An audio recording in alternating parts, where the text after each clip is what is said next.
What is dripping in black? It is black excellence. My name is Talaya Dendy, and I am a cancer doula. Welcome to the Dripping in Black podcast, where we celebrate Black excellence throughout the Black diaspora. Our special guest host is Mr. Al Pete from the MPN Network. Good day, good afternoon, good evening, my people. It's Mr. Al Pete from the mighty MPN Network.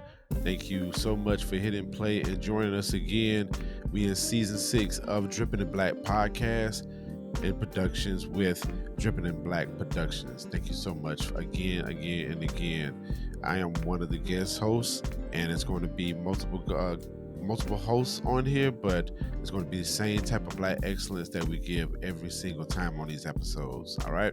So a couple of announcements before we get started. Go to drippinginblack.com. Make sure you bookmark that thing and make sure that you visit it, and so you can watch all the interviews from the past and the present and the upcoming ones that will be dropping on there. So make sure you go to drippinginblack.com, and while you're there, make sure you go to the Drip Shop. So that's DIBK dripshop.com, or while you're on drippinginblack.com, there's a tab on the top that says DIBK Drip Shop. Go there and get some t-shirts, some mugs, etc. The holidays is around. There's always a holiday around, so make sure you just buy it for it just because, or you want to give a gift.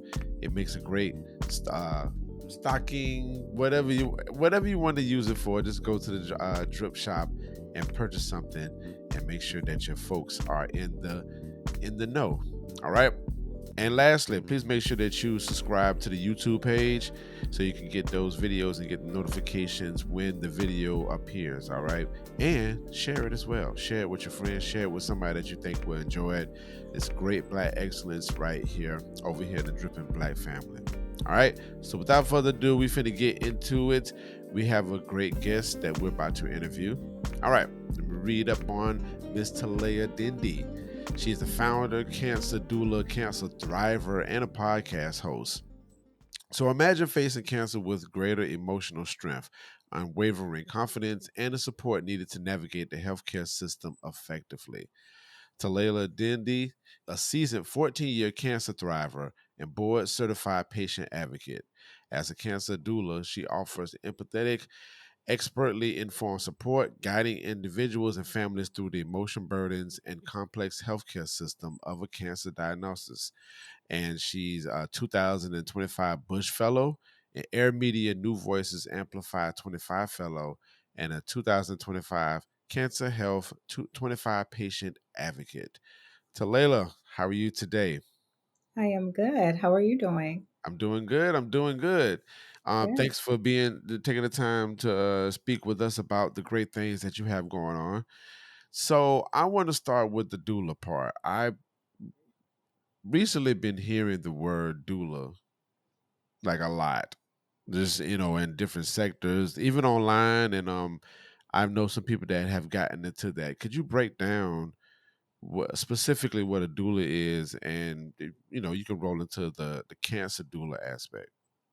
Sure. So, in a very basic form, a doula is someone who supports another person through a major life change or significant health related experience. So, initially, when I started doing this work, I was calling myself a cancer coach.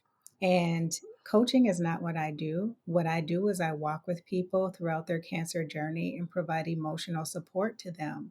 And so, about 6 months after getting into this field, I said, I want to call myself something different because there's coach this, coach that everywhere. And I really just started researching the word doula. And I said, yeah, major life change, significant health related experience, that is related to what I do. And so that's why I call myself a cancer doula. Now, the work that I do is something that I created for myself when I was going through cancer. Okay, understood. So, cancer survivor. So I know that was a blessing. So, Mhm. um, so I kind of look at it as like, you said, you don't coach, um, but essentially you're an advocate. So Does that involve the emotional side and the, I guess, the business aspect of it, or is there certain sectors that you only focus on? So, in terms of a cancer coach, a cancer doula, at least what I do, I provide emotional support. Hmm. I'm also an advocate for the person who's going through cancer. I also provide guidance on communication, helping them to understand their treatment options, better communicating with their family, their employer. So, just a host of things that people typically bump up against or have to overcome in order to get through cancer. You mentioned something about business, and I'm not really sure where you were going with that part of it. Yeah, I mean, I would think the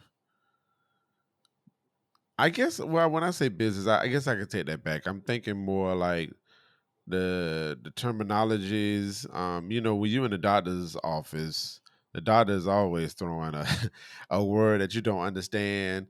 And when we talk to these doctors, sometimes they just throw out these terms and these thoughts or whatnot, and it's just something that we just really can't understand, especially being the fact that majority of the time we go in there, we're like emotionally driven anyway.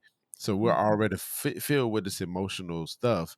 And then you come with this technological stuff, which kind of overwhelms that person more. So I understand this, the emotional part. I'm very tapped into that. And I think that's great that you're able to provide emotional support for somebody going through that troubling time.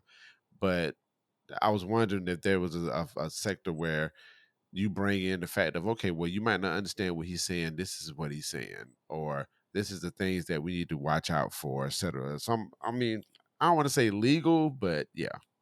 Yeah. So that is a big part of what I do. And Hmm. that's where the advocacy piece comes in. That's Gotcha. advocating for someone.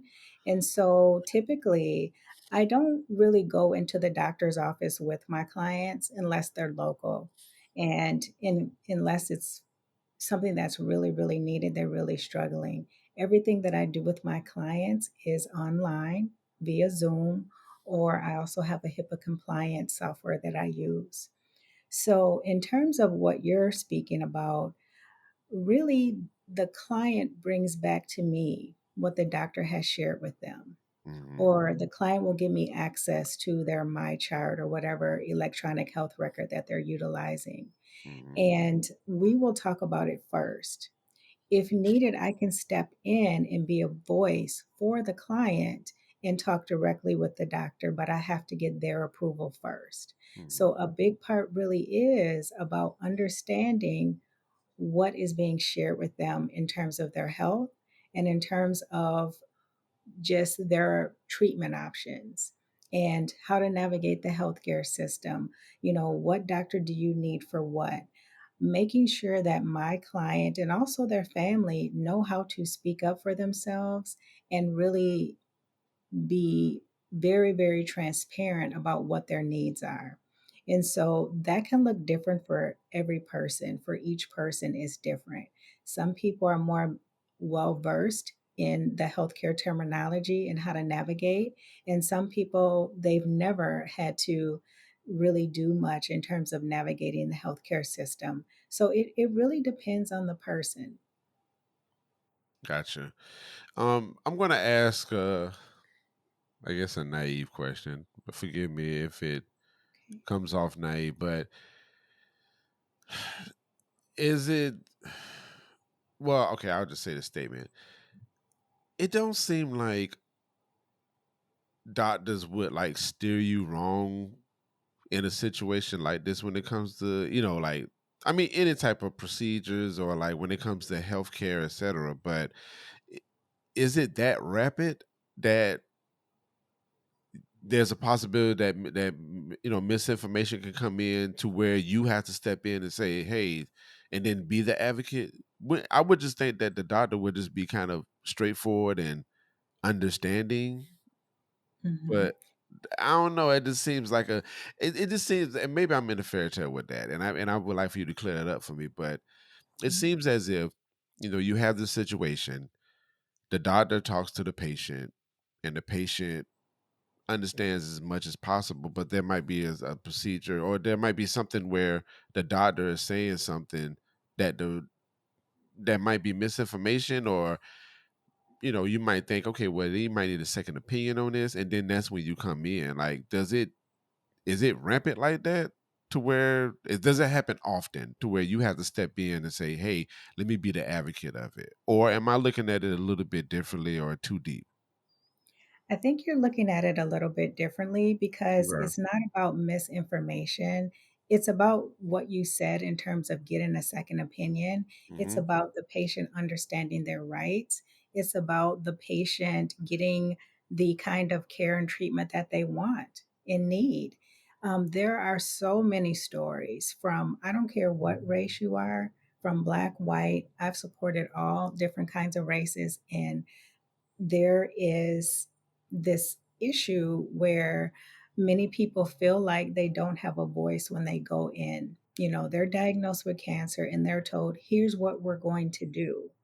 And the patient, the client doesn't realize that, hey, I have options. I can go and get a second opinion. I can say, hey, that does not work for me. What else is available? And Hmm. so it's not always about misinformation. It's about having something imposed on you that, number one, you're really not sure what it is or how it's going to benefit you. And number two, it may not be something you even want to go through. A Hmm. great example is a lady who was told that she had to have chemotherapy and radiation. She is a breast cancer survivor now, but she was told that she had to have chemotherapy and radiation. She said she didn't want to do chemo. And she laid out all the reasons why she did not want to do chemo. And at first, they were very, adamant about her having this chemotherapy. And finally, she stood her ground, and then they switched it up and said, oh, well, there's something else we could possibly do. And so it comes down to that education, it comes down to that advocating for yourself. She was a great advocate for herself, so she was able to get a different form of treatment. So it's not so much about, misinformation. It's about making sure that your needs are heard and met. You're being treated with the utmost respect and you understand what your options are. And so, a lot of times, between the patient and the healthcare provider, there may be a breakdown in communication. Hmm. Some patients, they go in and they feel like they just have to sit there and have whatever the healthcare team says done to them. And it's like, no, you have options. And so that's what it's really about, is just making sure people have that emotional support, the education that they need to make informed decisions, that they are able to effectively communicate with their healthcare team, that they're being treated with respect. And so there's so many different things involved in it all. Good. Well, I appreciate you clearing it up for me. Maybe I know when I go into these. Well, me personally, when I go into the doctor, I just feel like the doctor is giving me this one shot deal. Like, you need to do, like, you got to do this, and there is like no room for you know another Mhm, option or whatever the case may be. And I've heard plenty of stories about people getting second, third opinions and whatnot. But you would just mhm. think that the doctor would just be like, hey, you know, this is what's going on. Here's option one, option two, option three. It kind of baffles me sometimes to hear that doctors would be like, well, this is what you need to do, without having a second opinion or even understanding what that person might be feeling at the time. So yeah, Yeah, it's just weird like that. That's why I asked that question. I appreciate you clearing that up for me. sure. And it definitely, I mean, your position is definitely respected, but Thank you. it definitely makes me understand more, like, that, how important that is, because when you walk through daily life, a lot of people just don't know that they even have options to do anything. And I think Yeah, when it comes to the health system or the healthcare aspect of life, I feel like that's like extremely important. So um yeah. It's especially now with yeah. the way that healthcare is going. Hmm. And, you know, Now, a lot of people don't even know what questions to ask Right, to begin to right, advocate for themselves. right. And so that's another part that I do is making sure that the client understands and knows what questions they should be asking to set the tone. I always tell people, even if you're not sure what to ask, at least come in there with a question. It could be the most outlandish question, but ask a question and come with your pen and your paper. And if you can bring someone with you, bring someone with you. But always ask questions, even if it's a basic question. And don't be afraid to say what you don't know. Hmm. Hey, I don't understand what you just said to me. Can you explain it in the third grade level? Because this is my life on the line. So I need to understand, number one, what you're talking about.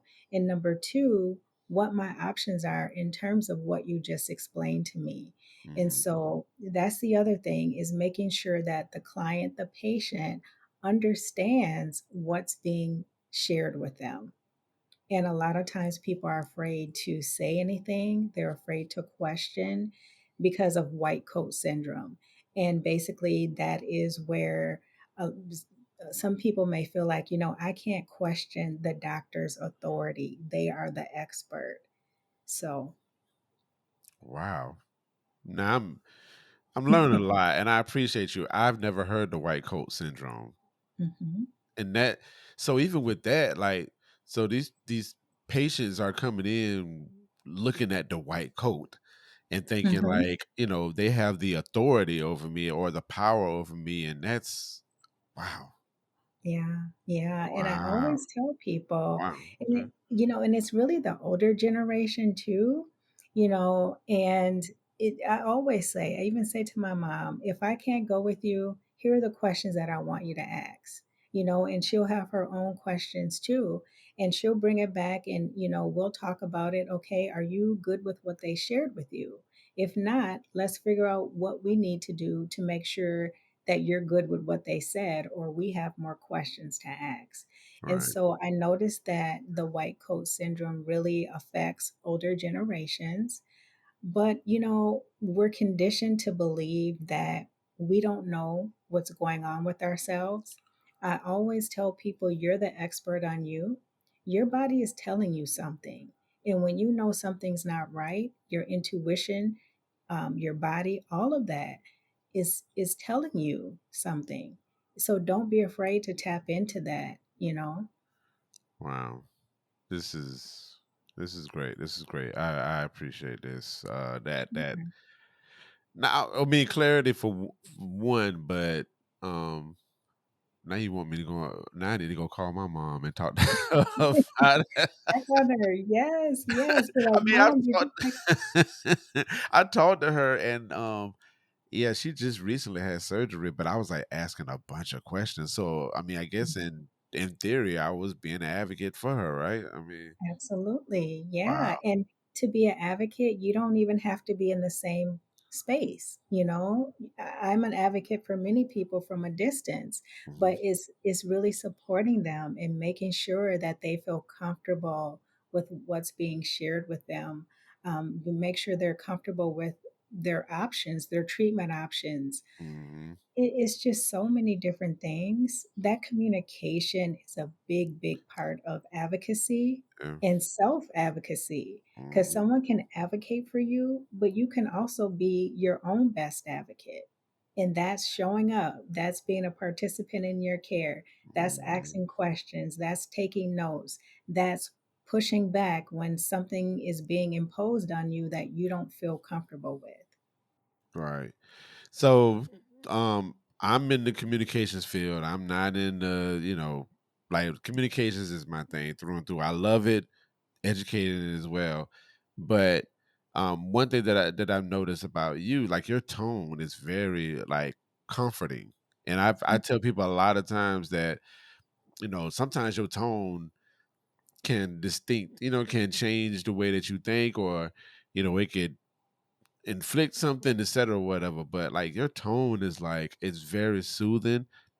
Thank you. Um and that's important when it comes to communication, like because somebody can tell you something and they can tell you in a they can have that demanding or that authority type voice, and it doesn't make the person feel comfortable, the patient feel comfortable, whatnot. So I can imagine all those emotions going on the other side of the phone, and then they talk to you, and the doctor calms down, the patient, your Mhm. client calms down. Like, that's very important when it comes to the communication part, along with everything else communicating. That's added in the communications part. Yeah. Thank you so much for saying that, Al. And I think it is very important because there's been times where someone has said something to me and their tone was very aggressive, and it's like, so what are you really trying to say? Right. And I'll Right. say I'm not really sure if you intended it for it to come across that way, but that's how I'm receiving it. Hmm. And so that is an excellent point. How you say something to people and how you approach people is very important because you want people to feel comfortable to ask questions, to Right. say, hey, I don't feel good about this, or to say, hey, I'm really concerned about this. So, also, part of what I do is creating that safe space for people to be vulnerable, Yeah. to make sure that they're able to be vulnerable so they can ultimately get what they need. Hmm. Right. Indeed, indeed. All right, so moving forward with the things that you provide, I mean, you do consultations. One of the things that I was reading up on is the speaking and the moderating aspect of it, which is important too because there's an education um, factor in this. You know what I'm saying? So, and even on your website, I thought it was, and I just saw it. My apologies, but like you have like a whole glossary, like a Yeah. whole glossary of of definitions, and that's great. That's important for people to know the education part. So let's talk about some of the speaking engagements that you've done, and some of the topics that you speak on when it comes to that. Yeah, thank you so much for mentioning that. Well, in terms of speaking, I've spoken for the American Cancer Society and other cancer organizations, Mhm. and a lot of what I talk about is self-advocacy. I also focus on the survivorship piece because a lot of people that have not gone through cancer, they assume that things are so much easier once you complete treatment. Once you cross that line, and you're done with chemotherapy, you're done with radiation, and life is great. And that is the farthest from the truth. There is still a healing period, there's still a repositioning period, there's still all these unknowns that are coming at you. And so I always say that survivorship is just a different phase of the cancer journey. Mhm. I also talk about the importance of healthcare providers being able to support patients from different backgrounds. Mhm. Now, as Black and African American people, you know our history with the medical system. And so I think it's so important for doctors and caregivers, especially in the cancer space, to make sure that they are effectively communicating with us. Being aware of our cultural needs, our cultural background, in our history. I think that that's so important because it's like, hey, you should just come in and trust me. Well, first of all, you have to recognize the history there. So we have, you know, some bridge building to do because there's so much medical damage that has been done to the Black and African American communities. And that's why a lot of us don't want to go to the doctor. A lot of our grandparents and some of our parents really don't want to go to the doctor because of how our ancestors have been treated in that space. And Yeah, so, yeah. mhm, No, I was just agreeing with you on that. Like, I'm guilty at times to think like, oh well, why don't you want to go to the doctor? Like, like you should yeah. go to the doctor. Like, it's no question to me I would go to the doctor, um but I understand, I've been understanding lately why people don't like going to the doctor because of Mhm. these things that you spoke on. So Yeah, yeah. And so those are some of the topics that I talk about, just health equity. That's another thing that's really important. It shouldn't matter what kind of insurance you have as long as you should be treated the right way, regardless of if you have government insurance or if you have insurance from an employer. Everyone deserves equitable care. Hmm. I agree. I agree. So, the speaking engagements, the consulting, the general work that you do, you keep this stuff going with the podcast. So, how is that journey being in the medical slash wellness space when it comes to having a podcast in that field? That's an interesting question. Thank you for asking. Well, it's been interesting because certain audiences don't always want to hear about health. The drama's popping. People love drama, they love gossip. And, unfortunately, those things get a lot of attention. So sometimes there's more of a barrier to reaching people because of what I talk about. And it's typically when it has already happened to someone. Someone's already got that diagnosis. A loved one has already got that diagnosis. And now, what I have to say is important. And I just really try to encourage people to don't wait until something happens to learn about it, because Mhm. we all know at least one person that has experienced cancer. And that number is growing. That number is growing. And so I think it's so important for people to at least have a general idea of cancer, you know, um, how to navigate the healthcare system just for anything, really. And don't wait until something bad happens. So it's been rewarding, but it's also been somewhat of a challenge just reaching people and making sure that they understand the importance of cancer education. Mm. What do you think it is? Well, do you feel like I know we might have hit on this previously, but do you think they just simply just don't? I mean, simply scared that they don't want to hear what's wrong, um, or it's Mhm. a combination of things. I mean, I think it's so many different things. Fear is a huge, huge part of it. Fear that, yeah, that consumes a lot of people. yeah. Also, I think sometimes people they feel like, well, I don't know this, so I'm just going to act like it's not happening. I don't understand how all this works, so I'm just going to act like nothing's happening. Um, so I think those are really the main things: is fear, um, a lack of education about cancer healthcare in general, and then also is something that is not glamorous.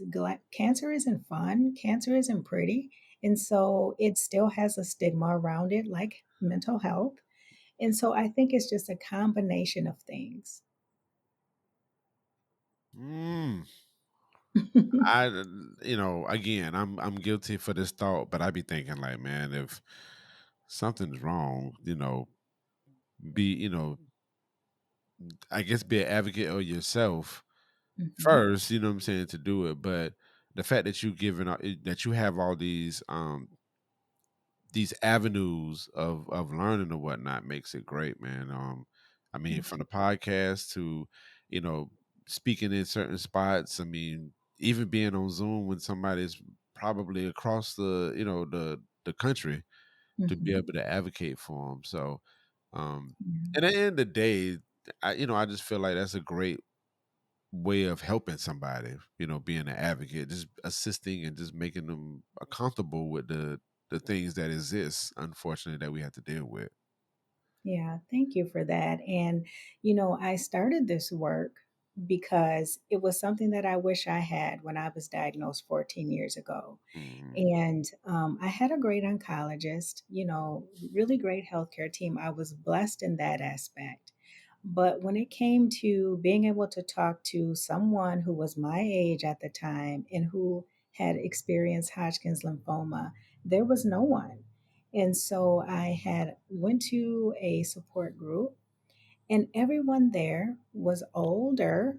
They were like 70s, late 60s, 70s, 80s, I'm guessing. Mhm. And everyone there was negative. And I'm like, I have my whole life ahead of me. I'm going to get through this. I don't want to hear this negativity. I want to live. And so, about 10 minutes in, I'm like, I'm out of here. And I had to figure out ways to support myself. And so that's where, learning about mindfulness, yoga, Tai Chi, journaling, doing all these different modalities, healing modalities that we really don't hear about, especially in 2011. And Mhm. so I said, if I felt that way, if I didn't have what I needed, I'm sure other people may be feeling that way as well. Yeah, And so that's what really prompted me to start doing this work. gotcha. Well, we definitely honor you for doing this work. A couple more questions, real quick. And I want to do a reset that we're listening to Dripping in Black. Please make sure you go subscribe to drippinginblack.com. Subscribe to the YouTubes, all the great things, so you can catch this beautiful interview as well as others. Okay. So let's talk about the Bush Fellow. I am not familiar with the Bush Fellow, so if you could, Mhm. um, let me know what that's about. I am Mhm. familiar with Air Media. I am a member of Air Media, so I understand the New Voices Amplify part, which it's good that you're for the work that you're doing that's included in Air Media. Mhm. That's really good. So, but Bush Fellow, what is that all about? Sure. So I will start off by saying that it is unique to the tri state area of Minnesota, North Dakota, and South Dakota. Okay. So it's kind of like a regional thing, it's a big thing in our region. And so basically, the Bush Foundation awards so many fellows each year. And what that is about is supporting us in our leadership. So that's supporting us in further developing our leadership. Another thing that I really appreciated about it is not only is it an investment in our leadership, it's an investment in our well-being.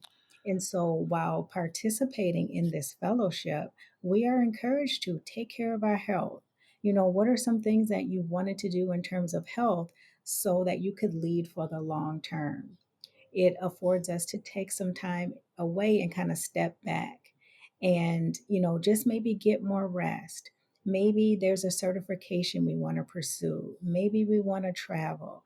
So it's affording us time to further develop our leadership and to rest. And rest can look different for each person. And again, it's really about making sure that we are setting ourselves up to be long term leaders beyond the 2 years of the fellowship.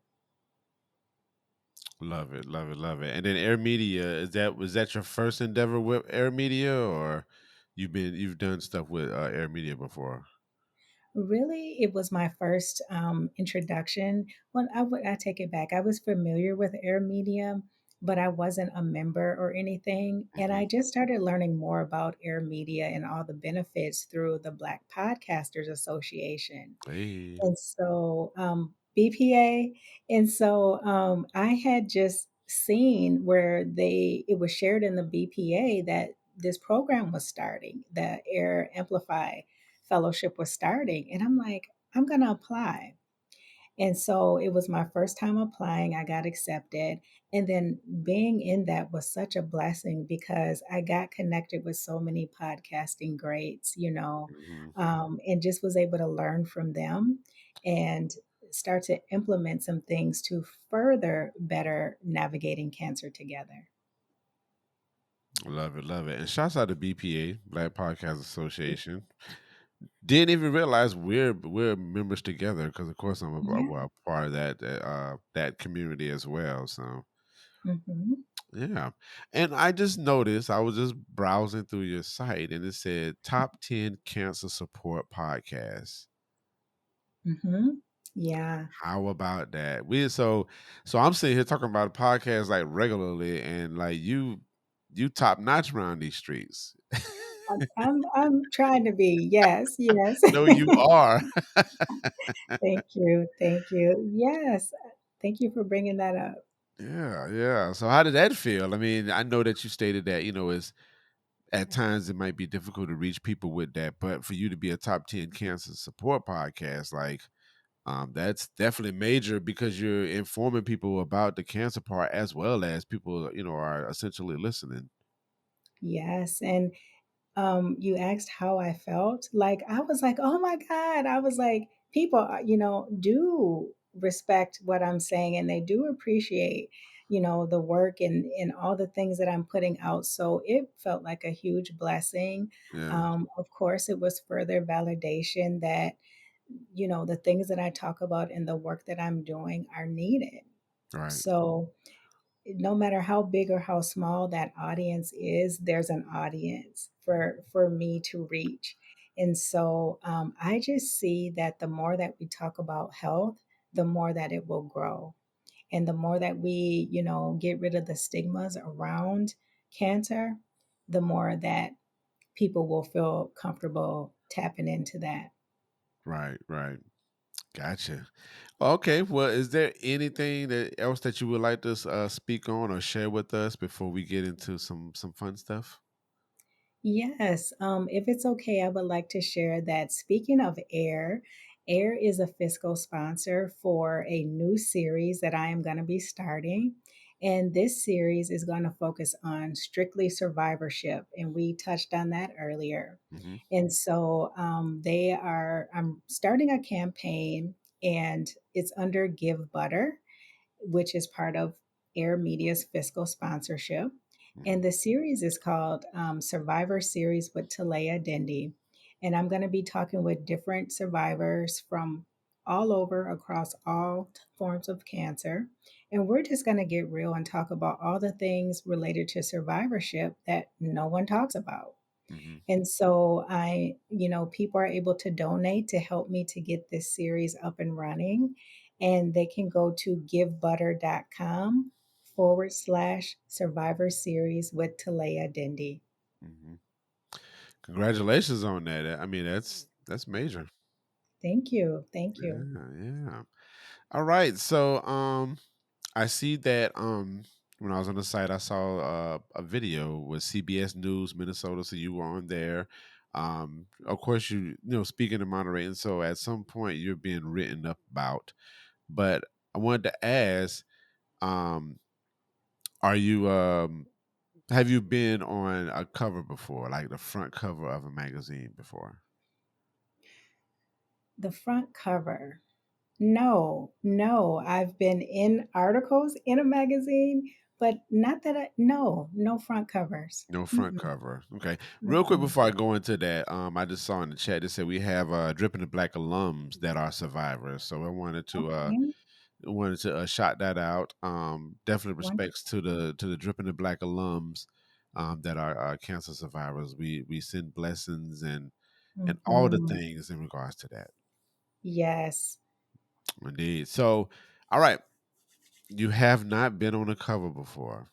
I've been on no type of magazine cover. Not in the front, Um, nothing. no, not that I can think of. No, I was I've about to been say in. you're thinking like you've been in on a couple of them, and I know I've been included. I've had articles like in Cancer Health magazine, but not on the front cover. No. okay, okay, all righty. Well, let's see. Okay. Thank you. My first front cover. Thank you. You made my Lovely, day. lovely. Thank So, you. so from the Dripping the Black family, we want to send blessings and say thank Oh, you thank for all you. the work Thank that you do in our community as well as in the world. So, we wanted to bless you with the Dripping the Black cover. Now, we will be sending this to you via mail, so there will be an official copy that you could put up in your you. Thank office, in your house, or whatnot. But we definitely wanted to honor you with a front cover of the Dripping in Black magazine. And oh, it's all about honoring thank you. you and all the work that you do. And we just appreciate you and welcome to being an alum of the Dripping in Black family. Oh, thank you so much. That is so kind and was totally unexpected. So thank you. It's so funny how I kind of lead people to it. They like, especially with you, you was thinking like, I don't know, but I was the way you were sounding. I was like, well, she must have been on about 3 or 4 covers or something. But No. Thank you. No, you're welcome. You're welcome. And again, we honor you and we appreciate you in the space that you're in, and just the comfort and reassurance and the advocacy that you give to people in these unfortunate times is Mhm. definitely big, and it takes a big, you know, human to do this humanitarian type of work and God's work. So Thank you so much. And I appreciate that you see the value in what I do. And I want more Black people in this space because we have to take charge of our health. yeah, And that's another reason why I do this is I want Black and African American people to see that we have a right to be in this space and we need to be in this space so we can take care of each other. right, right. Because I mean, people that are in this space, they have a voice that, you know, and it could help, you know, 5 other people or 10 other people or 20 other people just by telling their stories that they went through. And you know what's funny? And then we can conclude this. Sometimes when things are normal or whatever, you just do your doctor stuff, right? It don't be that bad. Like it's It's the fear. it's the fear. I understand the fear because I listen, I'm fearful every time I go to the doctor, but when I get in there, the doctor's like, everything's good, everything's fine. I'd be like, but and then you know, I slept on my arm wrong.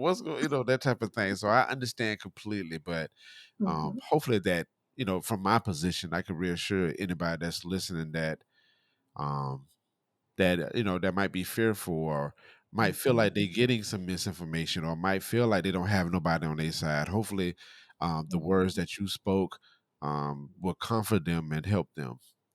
Yeah, thank you for bringing that up. And if I can just add that, it's so important if you feel something isn't right to go to the doctor because the longer you delay that, the worse it could get. And so quickly, for an example is I had went to my primary care doctor at the time, and because I had a small lump on the side of my neck.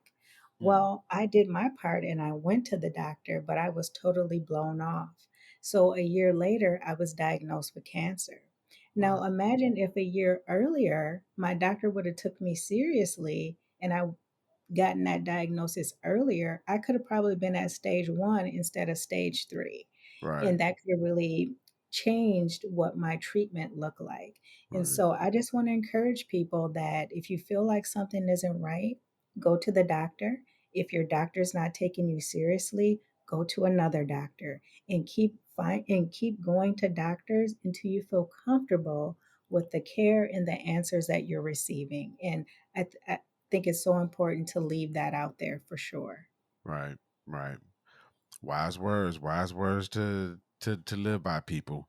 All right, before we go, please let the people know where they can follow you, what sites they can visit, and get more information about your work. Yes, so people can find me at ontheotherside.life. That is my website. I'm also on Instagram, and that's cancer doula underscore on the other side. And LinkedIn, you can just find me under my name, Talaya Dendy. Sounds good. Sounds good. Well, Miss Talaya, we greatly appreciate you. Please hold tight while I close this show, but we thank you so much for taking time to speak about your work. Thank you for having me. It's been a pleasure. Indeed.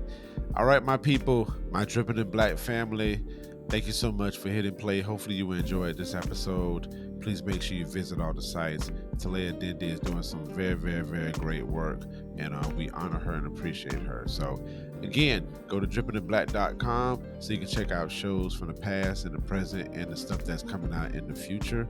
And while you're there, go to dibkdripshop.com and pick up some merch, some shirts, some mugs, etc., so you can start stuffing them stockings and just giving it to people because you feel like they deserve some black excellence. All right. Until next time, be good to others and be good to yourselves. It's Mr. Alpete from the mighty NPN network to the top, and keep it black. Happy holidays from the Dripping in Black family. See you in 2026 with all new episodes.